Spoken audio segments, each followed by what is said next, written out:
खुलुमबाय। दिनै 15 मे 2025 गिबियावनो गोजोन फुंबिलिनि गाहाम हामलायनायखौ बयनिसिमबो जासिहरनाय थाबाय। राशिफोरखौ फरायनायनि सिगां आंनिफ्राय आनान गसाइनिसिम आरज खालामनाय जायोदि दिनैनि साना बुहुमनि साफ्रोमबो सुबुंफोरनि थाखाय गाहामैनो गाहाम बारलांनो हायो। जेबो खैफोद आफोद जायालासे फैदो दानिया दिनैनि राशिफोरखौ खोनासंनो दिनै गिबियावनो दङ।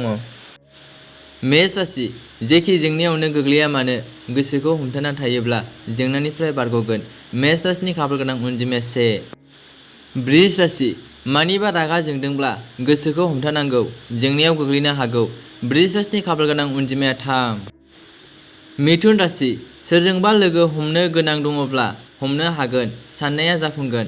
मिथुन राशिनि खाफाल गोनां अनजिमाया 6। कर्कट राशि। माखौबा लानानै गोसोआव गिखांनाय सोमजिनो हागौ, गोसोखौ लोरबां लानो नाङा। कर्कट राशिनि खाफाल गोनां अनजिमाया 4। सिंह राशि।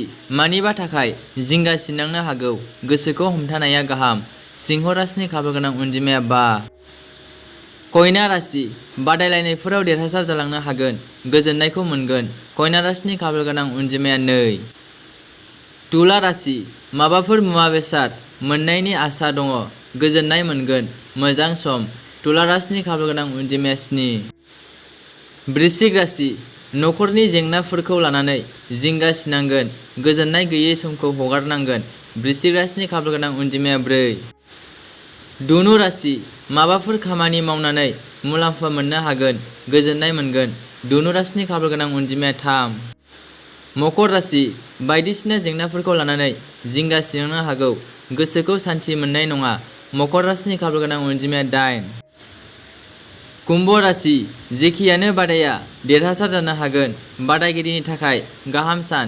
कुम्भ राशिनि खाफाल गोनां अनजिमाया 1। मीन राशि।